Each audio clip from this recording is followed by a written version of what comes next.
Okay, welcome back. So now that you've got the domain set up and installed, and you've got your development entries in your host file so that you've got your development environment, we're going to go and we're going to install WordPress on that domain. Okay, so the first thing you're going to do is you're just basically going to go up to here, and while this cPanel works this way, others may not, so just basically go and find WordPress. But I'm going to type in WordPress, and you'll see that it doesn't show up here in this case, okay? So why that is that in my cPanel, right down at the bottom, they've actually got a scripts functionality to install WordPress, but they've also got a whole bunch of other stuff. What I'm interested in is WordPress. So depending on your installer, it may install different ways. And what I'll do is I will show you in the next lesson a alternative way of cPanel installing WordPress, okay? But in this case, we're going to use this. So I'm going to click on WordPress, and it's going to go into the installer. Then I'm going to click on Install Now. And it's going to give me a couple of options here as to what domain I want to install it on. So for the initial development, because we don't have SSL set up or anything at this point, I'm going to click on this and I'm going to choose HTTP. Okay? Then I'm going to click on where it says choose domain, and I'm going to choose businesswebsitedemonstration.com. Now get rid of this WP. Okay? You don't want that in there because you want it to be the root there and stuff. And we're just going to give it a site name of business website demonstration. Okay? Oh, I don't want that. And we'll just put something like all your best business needs met. Okay, that'll be the tagline. So you'll see where these show up afterwards. In here, you can put in your admin and username. Or I would never advise that you leave it as admin. So I'm going to put in my first initial and last name. And then I'm going to put in a password, okay? And we're just going to put in any password. You can put in whatever you want. I'm going to put in, let's see. Let's put in, business fix 1. Okay, so we're going to say business fix 1 is what we're going to call it.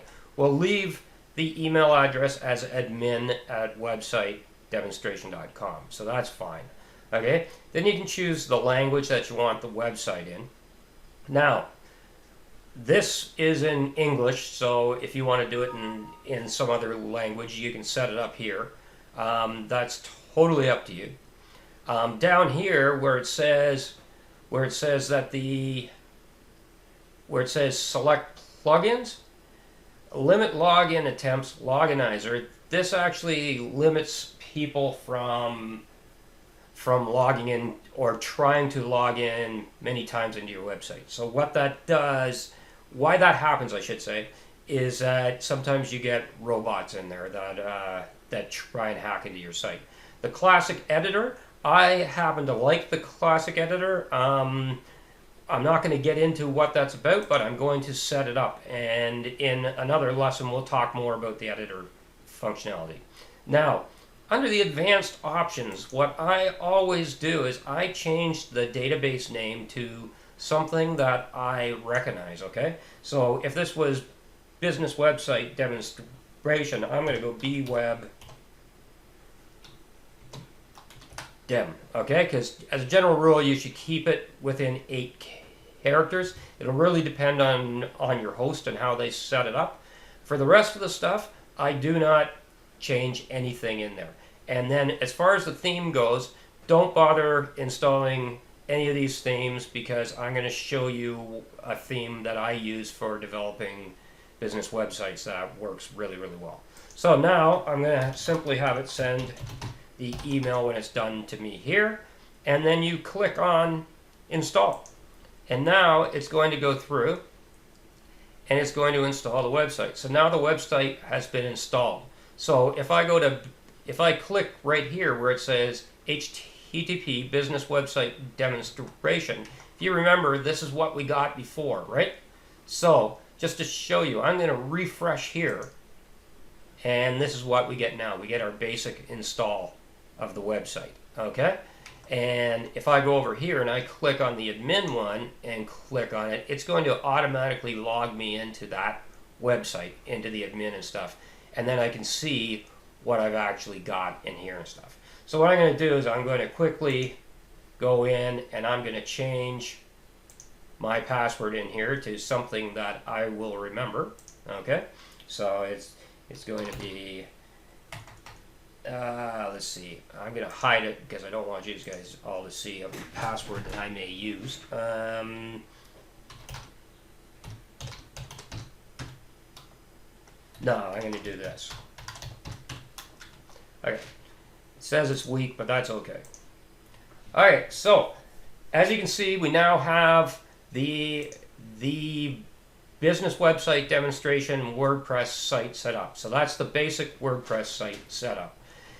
In the next lesson, I'll show you an alternative way in cPanel of setting up WordPress in your site.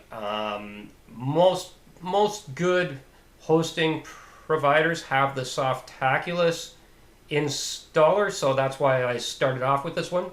But there are some out there that just put the basic in there and stuff. So I will show you how that works in the next lesson. Okay, thank you very much, and bye now.